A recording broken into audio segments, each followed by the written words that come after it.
Hello everyone, welcome back to my channel. तो आज हम पढ़ने वाले हैं पॉलिनेशन के बारे में। So let's start. पॉलिनेशन जो है वो आपको पता तो है ही वैसे कि it is the transfer of pollen grains from the anther to the stigma of pistil. Okay, और जो हमारे फ्लावरिंग प्लांट्स हैं वो अलग अलग टाइप की अडेप्टेशंस रखते हैं अचीव करने के लिए पॉलिनेशन को। और यूजुअली जो पॉलिनेशन है उसमें हम हेल्प लेते हैं हमारे एक्सटर्नल एजेंट्स की। Okay, so there is a few types of pollination जो कि हम आगे पढ़ने वाले हैं। सबसे पहली टाइप की पॉलिनेशन है autogamy. Auto means self and gamy is fusion. Okay, so अगर अपने ही मतलब एक ही फ्लोर के अंदर male and female gametes present होंगे और उसी फ्लोर के अंदर का जो पोलन ग्रेन है उसी फ्लोर के अंदर की पिस्टिल की स्टिग्मा के ऊपर लैंड करेगा और फर्टिलाइजेशन होगी, उसको कहते हैं हम ऑटोगैमी। सो या in this type of pollination it is in the same flower. The transfer of pollen grains from the anther to the stigma of the same flower. In a normal flower which opens and exposes the anthers and the stigma, complete autogamy is rare.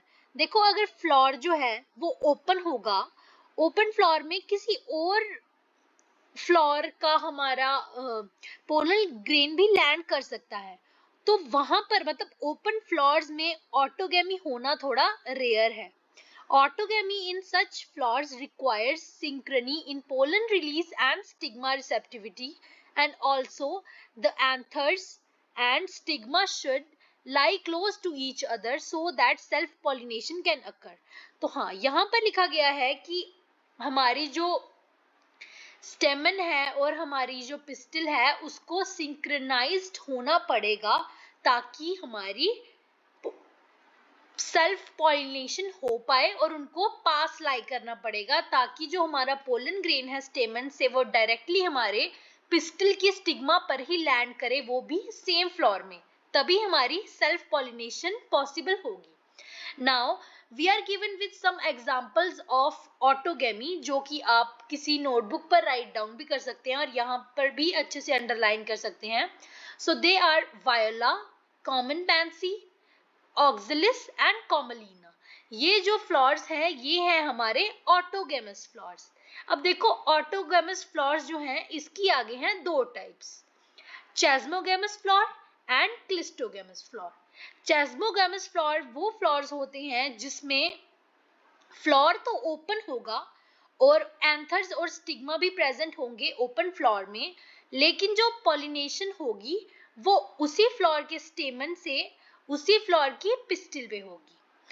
और दूसरे हैं हमारे cleistogamous flowers which do not open at all, जो open ही नहीं होते, जो flowers close ही रहते हैं, अंदर ही हमारे स्टेमन प्रेजेंट होंगे, अंदर ही हमारी पिस्टिल प्रेजेंट होगी, लेकिन वो फ्लावर एक्सपोज्ड नहीं होंगे। In such flowers, the anthers and stigma lie close to each other because क्योंकि वो बंद होते हैं। When anthers dehiscence in the flower buds, pollen grains come in contact with the stigma to effect pollination. Thus, clistogamous flowers are invariably autogamous as there is no chance of cross pollen landing on the stigma. अब देखो, यहाँ पर लिखा गया है कि जो cleistogamous flower है वो 100% हमारी ऑटोगेमी शो करते हैं, क्योंकि एक पहली चीज है कि वो क्लोज फ्लावर्स हैं, और क्लोज फ्लावर्स होने की वजह से जो बाहर का पोलन है यानी कि क्रॉस पोलन है वो हमारी स्टिग्मा पर लैंड करने का 0 चांस है, क्योंकि फ्लावर क्लोज्ड है, तो अंदर का जो हमारा पोलन ग्रेन है वही स्टिग्मा पर लैंड कर पाएगा। सो ये है प्योर ऑटोगैमी, अगर किसी में देखी जाती है तो वो है क्लिस्टोगैमस फ्लावर्स। ये आप अच्छे से याद कीजिएगा। Clistogamous flowers produce assured seed set even in the absence of pollinator.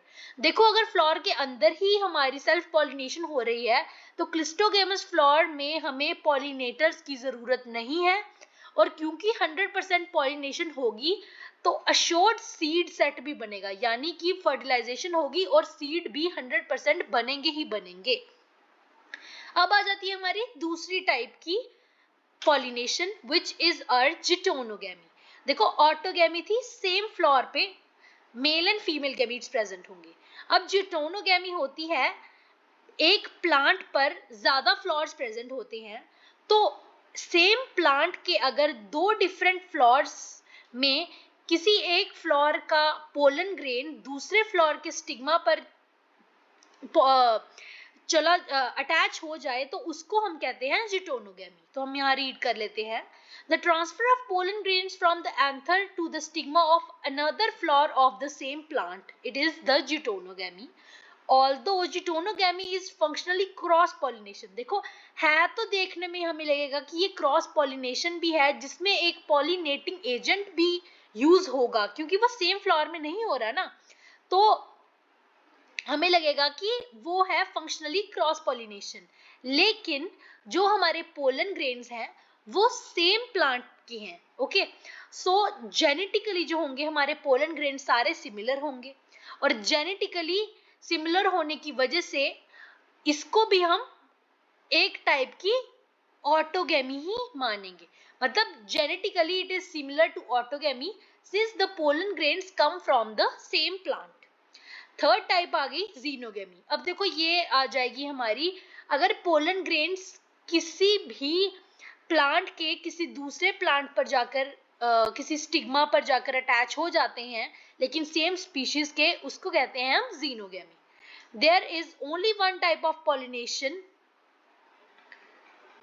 which during pollination brings genetically different types of pollen grains to the stigma। Okay, देखो क्योंकि प्लांट्स डिफरेंट हैं तो उनके जो पोलन ग्रेन्स होंगे वो जेनेटिकली डिफरेंट होंगे।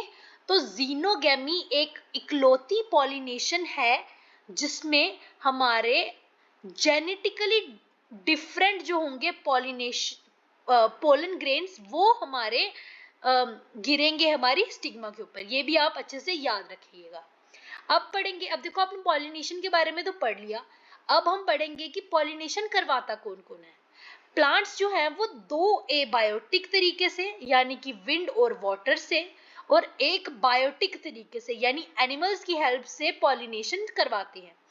Mostly जो प्लांट्स हैं वो बायोटिक एजेंट्स की हेल्प से पॉलिनेशन कराते हैं, जैसे कि हमारे इंसेक्ट्स हो गए, हमारे एनिमल्स हो गए, या फिर हमारे बर्ड्स हो गए। उनकी वजह से हमारे यूजुअली हमारी पॉलिनेशन होती है, लेकिन कुछ प्रोपोर्शन जो है वहां पर एबायोटिक एजेंट्स भी यूज होते हैं। Pollen grains coming in contact with stigma is a chance factor in both wind and water pollination। देखो विंड और वाटर पॉलिनेशन में हमें ये 100% नहीं अश्योर है कि हमारे जो पोलन ग्रेन्स हैं वो स्टिग्मा पर गिरेंगे या नहीं गिरेंगे। अगर हवा ज्यादा चल रही है तो मे बी वो उड़कर कहीं दूर पहुंच जाएं, और अगर नहीं चल रही है तो फिर हो सकता है वो पॉलिनेट नहीं कर पाए। तो यहाँ पर 100% हमें अश्योरिटी नहीं है। ओके, सो इस चीज को कंपनसेट करने के लिए पोलन ग्रेन्स जो होते हैं वो बहुत ज्यादा अमाउंट में प्रोड्यूस होते हैं then our number of ovules available for pollination. Now देखो पॉलिनेशन बाय विंड के बारे में हम पहले पढ़ेंगे, ये भी क्वेश्चंस यूजुअली नीट में पूछे जाते हैं। Pollination by wind is more common amongst abiotic pollinators. अगर एबायोटिक पॉलिनेशन होगी उसमें विंड जो है वो ज्यादा कॉमन है। Wind pollination requires that the pollen grains are light and non sticky. अब देखो अगर विंड पॉलिनेशन होगी तो हमारे जो पोलन ग्रेन्स हैं वो होने चाहिए लाइट, ताकि हवा जब आए वो अच्छे से उड़कर दूर तक पहुंच पाए, और नॉन स्टिकी होने चाहिए। Okay, so that they can be transported in wind currents, ताकि वो बाकी प्लांट्स में जाकर स्टिग्मा पे अटैच होके फर्टिलाइजेशन करवा पाए। ओके, इसीलिए जो हमारे पोलन ग्रेन्स होते हैं विंड पॉलिनेशन के लिए वो होते हैं हमारे light and non sticky. They often possess well exposed stamens। देखो हमें आपने डैंडेलियंस तो देखे ही होंगे, उसमें आपने देखे ना छोटे छोटे व्हाइट कलर के स्ट्रक्चर्स जो दिखते हैं, जिसको अगर आप एयर ब्लो करो तो फिर वो उड़ने लगते हैं। उसी तरीके से हमारे जो स्टेमन्स होते हैं वो हमारे जिन प्लांट्स में विंड पॉलिनेशन देखी जाती है वहां पर वेल एक्सपोज स्टेमन्स होते हैं, जैसे आप डायग्राम में देख रहे हैं। यहाँ पर जो हमारे स्टेमन्स हैं ये आपको वेल एक्सपोज मतलब आपको कंप्लीटली दिखेंगे, तभी तो ये उड़ पाएंगे ना जब विंड करंट आएगा तो। Okay, well exposed stamens so that the pollens are easily dispersed into wind currents। और इनकी जो स्टिग्मा होती है जो एक्सेप्ट करेंगे, उन फ्लावर्स की स्टिग्मा इज लार्ज, बड़ी होगी, ताकि वो इजीली जो है हमारे पोलन ग्रेन्स को कैच कर पाए। ऑफन फेदरी, फेदरी मतलब फेदरी उसका स्ट्रक्चर होगा, to easily trap the airborne pollen grains. जैसे मैंने आपको बताया, बड़ी होगी और फेदरी होगी ताकि जो हमारे पोलन ग्रेन्स हैं उनको वो अच्छे से स्टिक कर पाए, जो कि विंड करंट्स में उड़ते उड़ते आए हैं। Wind pollinated flowers often have a single ovule in each ovary। ये भी बहुत इंपॉर्टेंट पॉइंट है। जो विंड पॉलिनेटेड फ्लावर्स होते हैं उनमें यूजुअली एक सिंगल ओव्यूल होता है हर ओवरी में, और numerous flowers are packed into an inflorescence. मतलब फ्लावर बंडल्स जो हैं उसमें बहुत ज्यादा नंबर के फ्लावर्स पैक्ड होते हैं। A familiar example is corn cob। Corn cob example है हमारी विंड पॉलिनेशन की। The tassels you see are nothing but the stigma and style which wave in the wind to trap the pollen grains। Wind pollination is quite common in grasses। और grasses में भी usually हमारी wind pollination देखी जाती है। Wind pollination हमने पढ़ ली, अब हम पढ़ेंगे हमारी वाटर पॉलिनेशन के बारे में। Pollination by water is quite rare in flowering plants. Flowering plants में यूजुअली नहीं देखी जाती है, और हम 11th की बुक में ये पढ़ेंगे कि जो हमारे हायर प्लांट्स है उसमें नहीं देखी जाती। लोअर प्लांट्स जो हैं वो यूजुअली पॉलिनेशन वाटर की हेल्प से करते हैं। सो यहाँ पर फ्लावरिंग प्लांट्स के बारे में लिखा गया है कि it is limited to about 30 genera and mostly monocotyledons.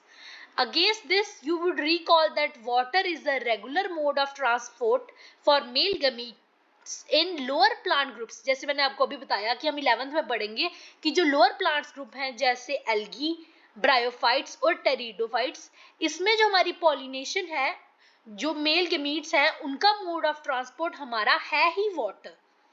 It is believed particularly for some bryophytes and pteridophytes that their distribution is limited। वो उनकी डिस्ट्रीब्यूशन लिमिटेड इसलिए है क्योंकि वहां पर वाटर की अवेलेबिलिटी होगी या नहीं होगी। जहां पर वाटर की अवेलेबिलिटी होगी वहां पर ब्रायोफाइट्स और टेरिडोफाइट्स ज्यादा देखने को मिलेंगे, और जहां पर नहीं होगी वहां पर नहीं देखने को मिलेंगे, because of the need of the water for transport of male gametes and fertilization. अब देखिए, अब वाटर पॉलिनेटेड प्लांट्स की हम एग्जांपल्स पढ़ेंगे। दो एग्जांपल्स हमारी फ्रेश वाटर की हैं, याद रखिएगा। फ्रेश वाटर अगर हमारी हैं वो है हमारी वेलिसिनेरिया एंड हाइड्रिला, और एक है हमारी मेराइन सी ग्रास जो कि है हमारी ज़ोस्टेरा। ये जो सारी एग्जांपल्स हैं आप कहीं पे लिख लीजिए और बार बार रिवाइज करते रहिएगा। Not all aquatic plants use water for pollination. सारे एक्वेटिक प्लांट्स जो हैं वो पॉलिनेशन के लिए वाटर को यूज नहीं करते हैं, जैसे कि हमारा water hyacinth and water lily. देखो, वाटर हाइसिंथ और वाटर लिली के नाम में आता है हमारा वाटर, लेकिन इसमें वाटर पॉलिनेशन नहीं होती है। The flowers emerge above the level of water and are pollinated by insect or wind. तो ये भी बहुत मेन पॉइंट है कि हमारा जो वाटर लिली और वाटर हाइसिंथ है वो हमारा पॉलिनेट होता है इंसेक्ट्स और विंड से, ना कि वाटर से, क्योंकि जो फ्लावर्स होते हैं वो वाटर के लेवल से ऊपर होते हैं।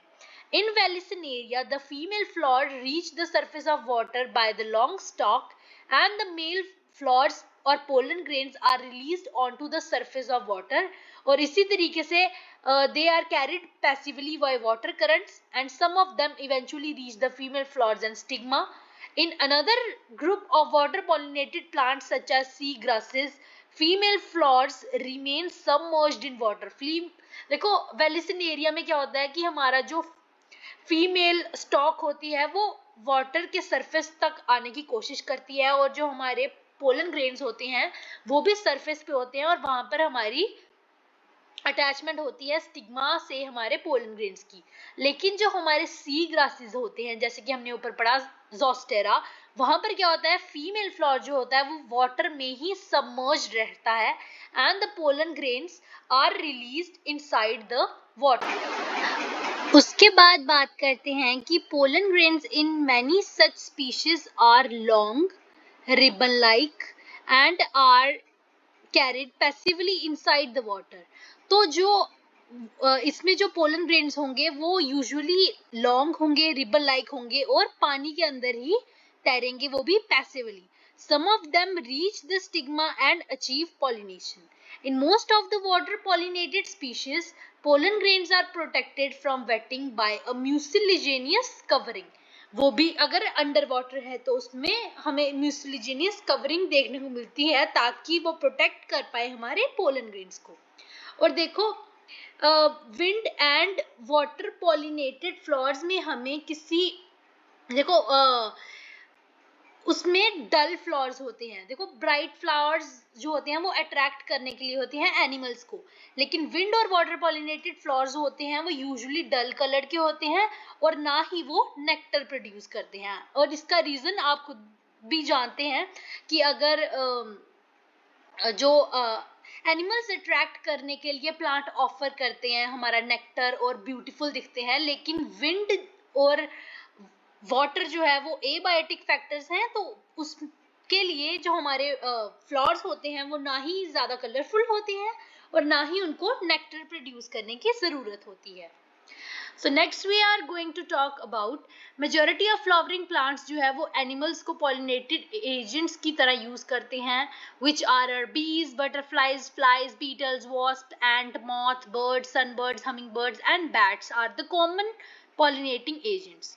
Among the animals, insects particularly सबसे ज़्यादा dominant biotic pollinating agent है bees.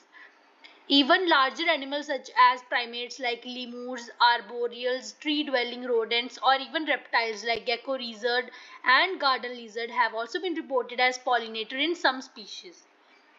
Often, flowers of animal pollinated plants are adapted for a particular species of animal. ठीक है, वो एक particular species के लिए को attract करने के लिए हमारे plants जो होते हैं वो present होते हैं अलग अलग species के। Majority of the insect pollinated flowers are large. जैसे कि मैंने आपको बताया कि insects जो है उनको आकर्षित करने के लिए, अट्रैक्ट करने के लिए जो फ्लावर्स होते हैं वो लार्ज होते हैं, कलरफुल होते हैं, फ्रेग्रेंट होते हैं और रिच इन नेक्टर होते हैं। When the flowers are small, a number of flowers are clustered into an inflorescence to make them conspicuous. Conspicuous मतलब अच्छे से उनकी नजर में आ जाए, हमारे जो एनिमल्स हैं उनकी नजर में आ जाए। तभी अगर जब फ्लावर्स छोटे होते हैं तो वो ज्यादा बंडल में प्रेजेंट होते हैं। Okay, animals are attracted to flowers by colour और fragrance. The flowers pollinated by flies and beetles, ये भी लाइन इंपॉर्टेंट है। फ्लाइज एंड बीटल्स जो हैं उनको अट्रैक्ट करने के लिए जो हमारे प्लांट्स होते हैं, they secrete foul odors to attract these animals. To sustain animal visits, the flowers have to provide rewards. अब देखो कोई भी इंसान है या फिर कोई भी एनिमल है वो फ्री में काम नहीं करता।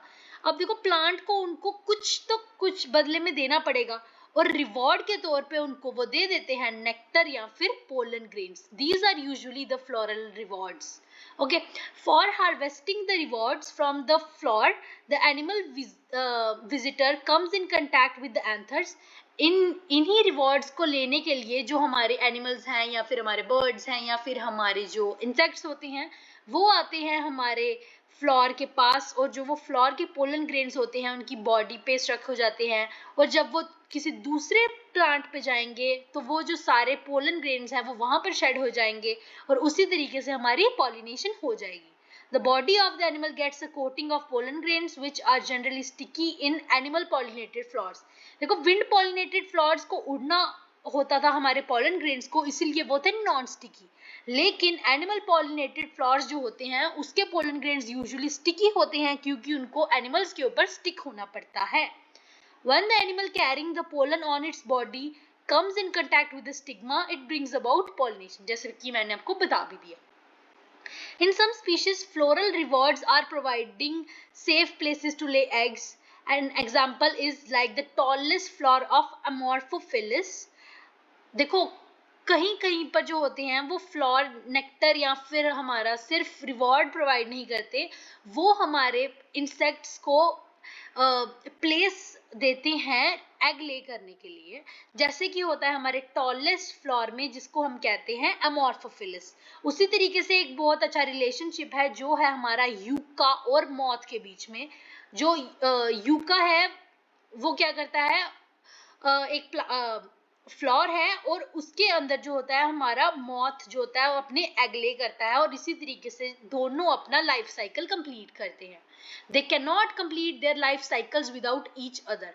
देखो वो एक दूसरे के बिना अपना लाइफ साइकिल कंप्लीट नहीं कर सकते। इसका क्या मतलब बनता है? इसका ये मतलब बनता है कि ये दोनों म्यूचुअलिज्म में है। Okay, the moth deposits its egg in the locule of the ovary of the flower and in turn gets pollinated by the moth.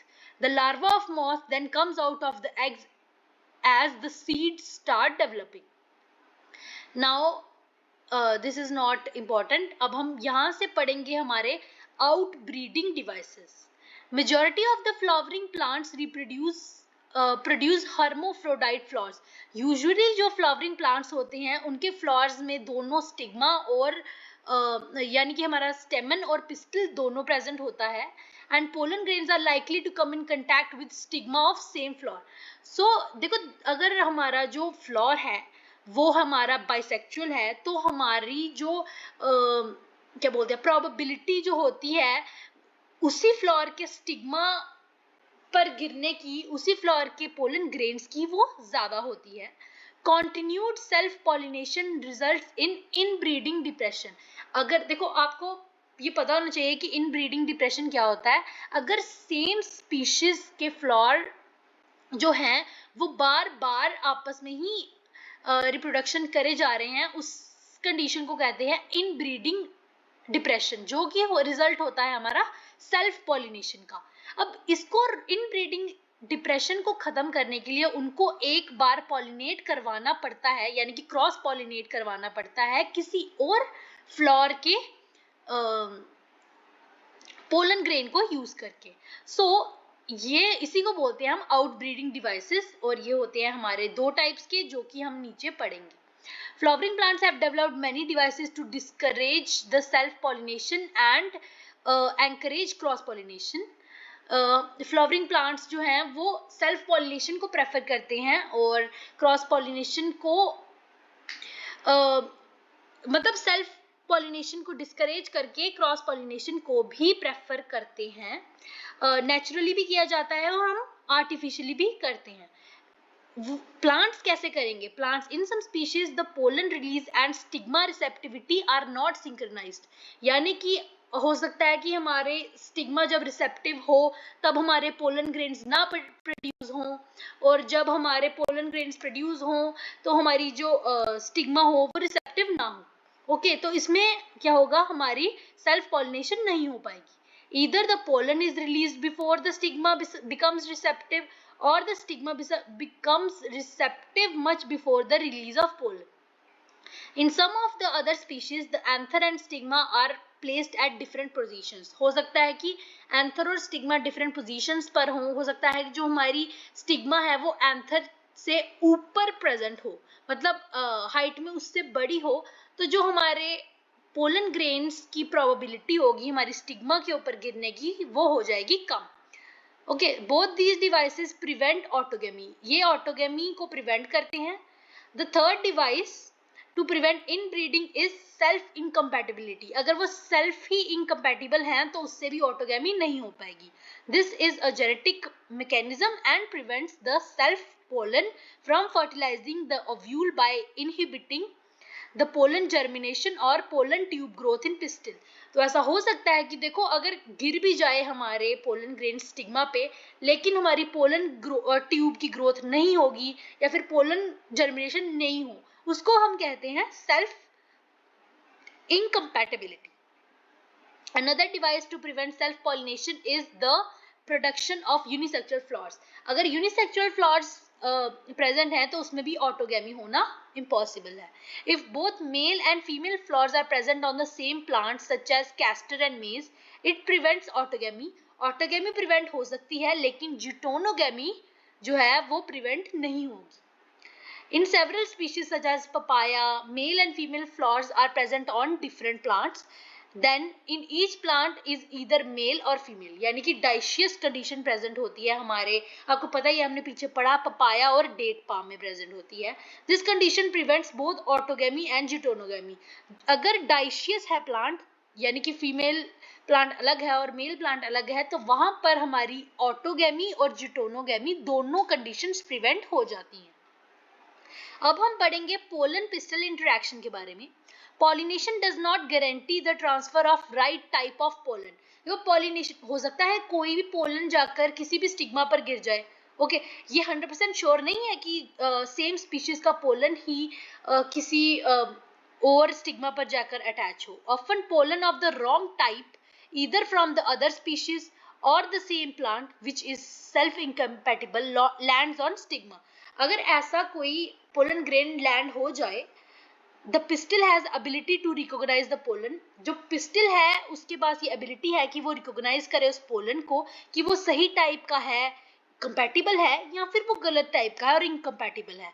अगर वो सही टाइप का होगा तो जो पिस्टिल होगी वो एक्सेप्ट कर लेगी पोलन को, और उसके बाद पोस्ट पॉलिनेशन इवेंट स्टार्ट हो जाएंगे, ओके और उसके बाद हो जाएगी फर्टिलाइजेशन। अगर पोलन जो है वो रॉन्ग टाइप का है तो जो हमारी पिस्टिल है वो रिजेक्ट कर देगी पोलन को and prevents the pollen germination on the stigma और द पोलन ट्यूब ग्रोथ। अगर रिजेक्ट कर देगी तो ना ही पोलन जर्मिनेशन होगी और ना ही पोलन ट्यूब ग्रोथ हो पाएगी।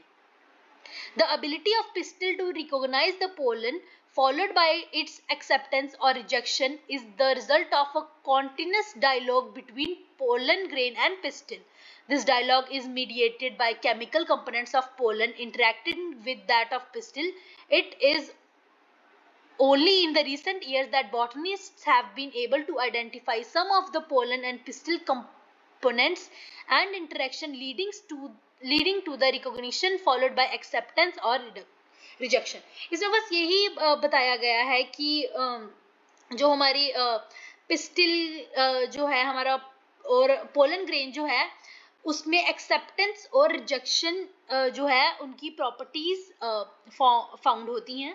As mentioned earlier following compatible pollination, अगर पॉलिनेशन जो है वो कंपैटिबल होगी, the pollen grain germinates on the stigma to produce a pollen tube growth.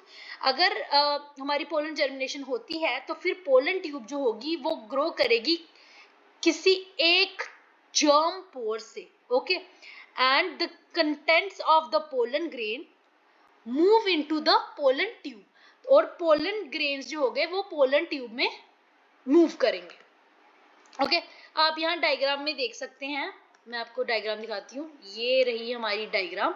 यहाँ पर आपको अच्छे से दिख रहा होगा कि जो हमारा पोलन ट्यूब होगी वो किसी एक, देखिए ये दो साइनर्जिट्स थे ना, किसी एक साइनर्जिट के अंदर ये जाएगी उस जर्म पोर के थ्रू और वहां पर जाकर ये हेल्प करेगी हमारी fertilization. Pollen tube growth through the tissues of the stigma and style and reaches the ovary. Okay pollen tube growth होगी, पहले वो स्टिग्मा पे होगी, फिर अंदर स्टाइल में मूव करेगी और वहां से वो ओवरी पे रीच करेगी। You will recall that in some plants pollen grains are shed at two cells condition। जैसे कि मैंने आपको पीछे पढ़ाया कि 60% प्लांट्स में pollen grains two cell condition में शेड होते हैं, यानी कि हमारे वेजिटेटिव और जनरेटिव सेल में। In such plants the generative cell then divides and forms two male gamete। अब जो हमारा जनरेटिव सेल होता है वो क्या करता है, वो डिवाइड करता है और बनाता है दो male gamete during the growth of the pollen tube in stigma. Pollen tube जब ग्रो हो रही होती है उस टाइम पर वो क्या करता है, डिवाइड करके दो मेल गमीट्स बना देता है हमारा generative cell. In plants which shed pollen in 3 cell condition, देखो पहले से 3 सेल कंडीशन है, यानी पहले से ही हमारा एक तो वेजिटेटिव सेल था और 2 गैमीट्स थे। The pollen tube carry the 2 male gametes from the beginning से ही वो 2 मेल गैमीट्स को कैरी कर रहा है। Pollen tube after reaching the ovary, the pollen tube ovary में रीच कर जाएगी, एंटर्स द ओव्यूल में एंटर कर जाएगी थ्रू द माइक्रोपाइल रीजन, जैसे कि मैंने आपको पहली डायग्राम में बताया भी था, and enters one of the synergids through the filiform apparatus. Okay many recent study, अब देखिए यहाँ पे लिखा है as pointed out earlier the pollen pistil interaction is a dynamic process involving pollen recognition, पहले पोलन रिकॉग्नाइज करेंगे, उसके बाद उसको प्रमोट करेंगे या इनहिबिट करेंगे, वो डिपेंड करेगा कि वो कंपैटिबल है या इनकम्पैटिबल है.